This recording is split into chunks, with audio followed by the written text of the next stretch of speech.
ప్రేక్షకులందరికీ నూతన సంవత్సర శుభాకాంక్షలు. ఇప్పుడు మనం 2026 సంవత్సరం జనవరి 1వ తారీఖు నుంచి డిసెంబర్ 31వ తారీఖు వరకు 12 రాశుల వారికి ఎలాగుంటుంది, ఏం పరిహారాలు చేసుకోవాలి అనేది టూకీగా క్షుణ్ణంగా చెప్పుకుందాము. ఈ 2026 సంవత్సరము మార్చి 19వ తారీఖు ఉగాది అయింది. ఉగాది నుంచి ఈ ఉగాది తెలుగు పేరు ఏంటంటే పరాభవ నామ సంవత్సరం. అందువల్ల ఉగాది మార్చి 19 నుంచి వచ్చే సంవత్సరం 27 మార్చి ఇంచుమించుగా మార్చి వరకు ఈ పరాభవ నామ సంవత్సరం ఉంటుంది. అయితే ఈ పేరులోనే తెలుస్తుంది పరాభవ నామ సంవత్సరం అంటే కొంచెం కష్టంగా ఉంటుంది, ప్రజలందరికీ ఇబ్బందులు ఉంటాయి అనేటటువంటిది మనకి పేరులోనే తెలుస్తుంది. అయితే ప్రేక్షకులు ఎవరు కూడా టెన్షన్ పడకుండా దైవారాధన చేసుకుంటే అన్ని సమస్యలు కూడా ఆ దైవమే తీర్చేస్తాడు. ఈ సంవత్సరంలో ముఖ్యంగా వచ్చేటటువంటి విశేషాలు ఏమున్నాయి? పండగలు అందరికీ తెలిసిందే. ఉగాది తర్వాత శ్రావణ మాసం వస్తుంది, తర్వాత భాద్రపద మాసం వినాయకుడి చవితి వస్తుంది, తర్వాత దేవి నవరాత్రులు వస్తాయి, దీపావళి, దసరా, ఇవన్నీ అందరికీ తెలిసినదే. ఇవి కాకుండా ఏమైనా గ్రహణాలు ఉన్నాయా ఈ సంవత్సరం, లేదా ఏమైనా అధిక మాసాలు ఉన్నాయా, మూఢాలు ఎప్పుడున్నాయి, ఇటువంటి విషయాలు నేను ఇప్పుడు చెప్తాను. 26/2/2 జూన్ 2026 మంగళవారం నుంచి 18/6/2026 శనివారం వరకు కూడా యమునా నది పుష్కరాలు జరుగుతాయి. అది ఎప్పుడంటే గురుడు మారుతాడు కనుక యమునా నది పుష్కరాలు ఈ సంవత్సరంలో జరుగుతాయి. ఇంకా మనకి ఈసారి మన తెలుగు మాసాల్లో అందరికీ తెలుసు కదా, చైత్రం, వైశాఖం, జ్యేష్టం అని. ఈ జ్యేష్ఠ మాసం అధికంగా వచ్చింది. అంటే అధిక జ్యేష్టము, నిజ జ్యేష్టం, 2 జ్యేష్ఠ మాసాలు వచ్చాయి. అయితే అధిక జ్యేష్టం ఎప్పుడంటే 17/5/2026 నుంచి 15/6/2026 వరకు. నిజ జ్యేష్టం ఎప్పుడంటే 16/6/2026 నుంచి 14/7/2026 వరకు నిజ జ్యేష్టం. అధిక జ్యేష్టంలో మన దైవారాధన ఎక్కువగా చేయాలి, శుభకార్యాలు ఏమి చేయకూడదు. ఇంకా మూఢాలు ఈ సంవత్సరంలో మూఢాలు ఎలాగున్నాయి అని అంటే 15/7/2026 నుంచి గురుమూఢం ప్రారంభమవుతుంది. అలాగే 12/8/2026 వరకు గురుమూఢం ఉంటుంది. అంటే ఇంచుమించుగా 1 నెల, 3 రోజులు తక్కువగా 1 నెలకి గురుమూఢం ఉంటుంది. అది జూలైలో.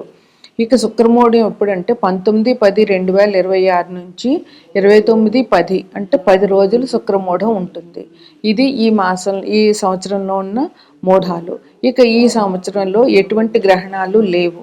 గ్రహణాలు కొన్ని ఉన్నాయి కానీ అవి మన భారతదేశంలో కనిపించవు కనుక ఈ గ్రహణాల గురించి ఎవరు కూడా ఇబ్బంది పడనవసరం లేదు. గ్రహణాలు లేవు. అందుకని మీరు ఎక్కడ యూట్యూబ్లో ఆ గ్రహణం ఈ గ్రహణం అని చెప్పినా కూడా మీరు ఏం భయపడకుండా, గ్రహణాలు లేవు, మనకు కనిపించవు, అందువల్ల మనం ఎటువంటి నియమాలు పాటించవలసిన అవసరం లేదు.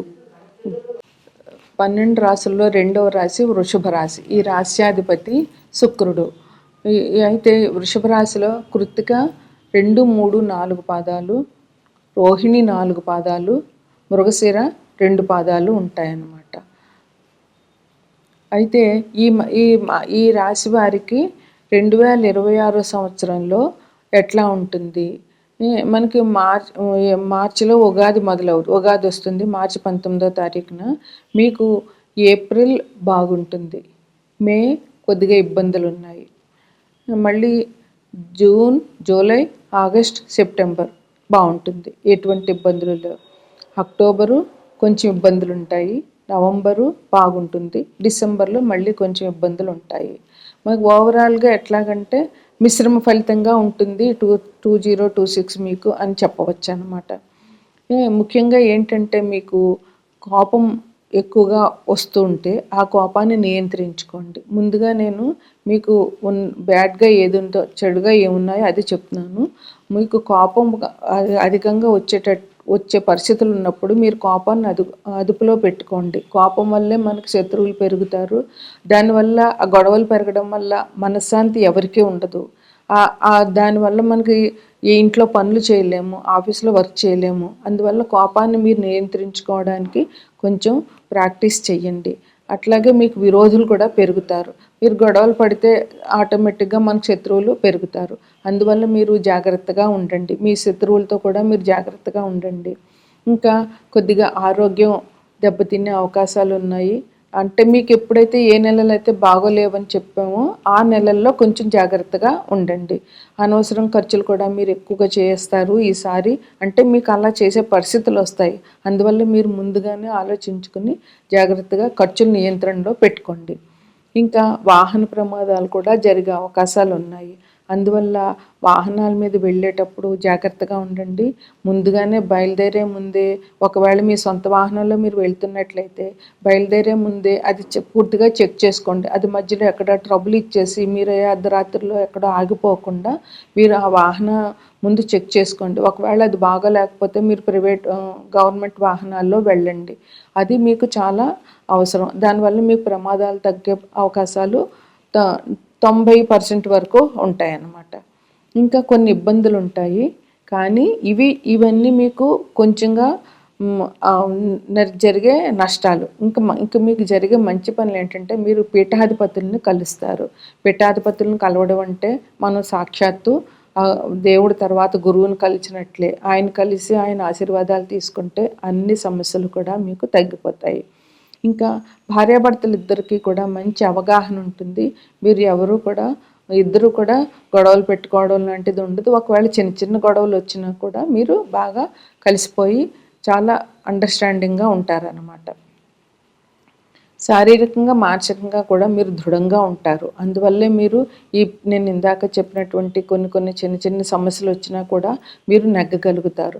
మీరు ముందు అది పోగొట్టుకోకండి. శారీరకంగా మానసికంగా దృఢంగా ఉండాలి. నేను ఏదైనా చేయగలను, నేను ఎటువంటి కష్టం వచ్చినా అధిగమించగలను అని మీకు మీరే చెప్పుకోండి. దానివల్ల మనకి ధైర్యం ఇంకా పెరుగుతుంది అన్నమాట. మనం మన సమస్యలు ఎవరికి చెప్పుకోలేం కదా, అందుకని మన మనసుకు మనమే ధైర్యం చెప్పుకోవాలన్నమాట. ఇంకా ఊహించిన సంఘటనలు కూడా కొంచెం జరుగుతాయి.